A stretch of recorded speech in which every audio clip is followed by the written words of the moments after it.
Hello दोस्तों, आज का यह वीडियो बौद्ध धर्म के ऊपर तीसरा पार्ट है और इस पार्ट में हम लोग सिद्धार्थ अर्थात गौतम बुद्ध के विवाह संबंधित तथ्य और कपिलवस्तु की सैर के बारे में पढ़ेंगे, जिसके कारण ही सिद्धार्थ का हृदय परिवर्तन हुआ था।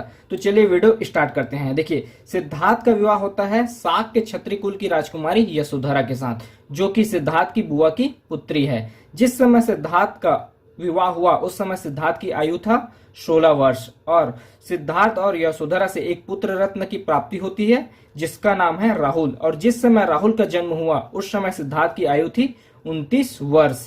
तो सिद्धार्थ का विवाह हुआ शाक के क्षत्रिय कुल की राजकुमारी यशोधरा के साथ और इन दोनों से एक पुत्र पैदा होता है जिसका नाम है राहुल। जिस समय सिद्धार्थ का विवाह हुआ उस समय सिद्धार्थ की आयु थी 16 वर्ष और जिस समय राहुल का जन्म हुआ उस समय सिद्धार्थ की आयु थी 29 वर्ष। तो 13 वर्ष पश्चात, विवाह के 13 वर्ष पश्चात राहुल का जन्म हुआ। उसके बाद आगे देखते हैं कपिलवस्तु की सैर। देखिए, आपने हमारा पुराना वीडियो देखा होगा तो उसमें मैंने पहले ही बताया था कि सिद्धार्थ को उसके पिता ने सांसारिक कष्टों से दूर रखा है ताकि वह संन्यास की शरण न ले, क्योंकि यही भविष्यवाणी हुआ था कि सिद्धार्थ आगे जाकर सन्यासी बनेगा, जिसके कारण उसके पिता ने सिद्धार्थ को संसारिक कष्टों से दूर रखा हुआ है। तो एक दिन सिद्धार्थ कपिलवस्तु की सैर करने की इच्छा प्रकट करते हैं और जब सिद्धार्थ कपिलवस्तु की सैर करने की इच्छा प्रकट करते हैं तो नगर के सैर पे निकलने से पहले उसके पिता, सिद्धार्थ के पिता ने नगर में ऐसी अनावश्यक दृश्यों लोगों को हटा दिया जिससे सिद्धार्थ का मन विचलित न हो और वह संन्यास की शरण न ले।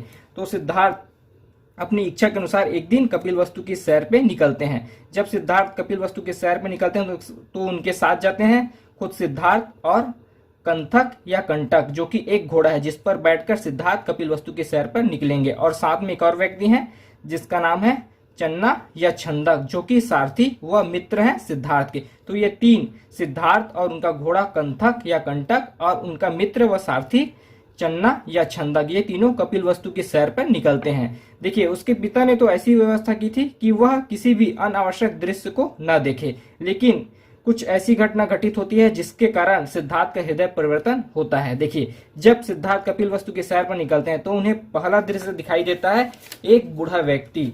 जब सिद्धार्थ एक बूढ़े व्यक्ति को देखते हैं तो उनका दिमाग खराब हो जाता है, क्योंकि इससे पहले सिद्धार्थ ने कभी भी बूढ़ा व्यक्ति नहीं देखा था। उनके पिता महाराजा सुद्धोधन ने कभी भी महल के अंदर किसी भी बूढ़े व्यक्ति को आने जाने नहीं दिया था।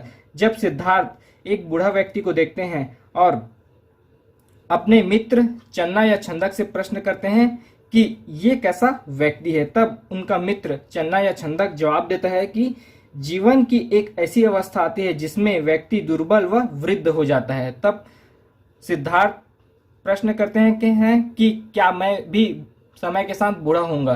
तब चन्ना जवाब देते हैं कि जी महाराज, जो व्यक्ति पैदा हुआ है वह एक समय वृद्ध भी होगा। फिर सिद्धार्थ आगे जाते हैं और उनको दूसरा दृश्य दिखाई देता है एक बीमार व्यक्ति जो चर्म रोग से पीड़ित था। उसके बाद फिर सिद्धार्थ चन्ना या छंदक से प्रश्न करते हैं कि यह कैसा व्यक्ति है। उसके बाद चन्ना जवाब देते हैं कि महाराज, हमारा शरीर हमेशा स्वस्थ नहीं रहता है, कभी न कभी न चाहते हुए भी शरीर को कोई न कोई रोग लग जाता है। यह व्यक्ति चर्म रोग से पीड़ित है जिसके कारण इसकी अवस्था ऐसी हो गई है। फिर सिद्धार्थ और चन्ना कंटक आगे चले जाते हैं और तीसरा दृश्य देखते हैं 100। इसके ऊपर भी सिद्धार्थ प्रश्न करते हैं। फिर चन्ना जवाब देते हैं कि महाराज, जो व्यक्ति पैदा हुआ है वह एक दिन मृत्यु को भी प्राप्त होगा। हमारे जीवन का आखिरी लक्ष्य मृत्यु ही है। जो व्यक्ति पैदा होता है उसका मरना भी शाश्वत है, सत्य है। उसके बाद सिद्धार्थ आगे जाते हैं और एक सन्यासी को देखते हैं। यह सिद्धार्थ का अंतिम दृश्य है। अंतिम दृश्य में उन्होंने एक सन्यासी को देखा और सन्यासी को देखते ही उन्होंने प्रश्न किया कि ये कैसा मनुष्य है जिसकी वेशभूषा सबसे अलग है और इसके चेहरे पर इतना तेज क्यों है।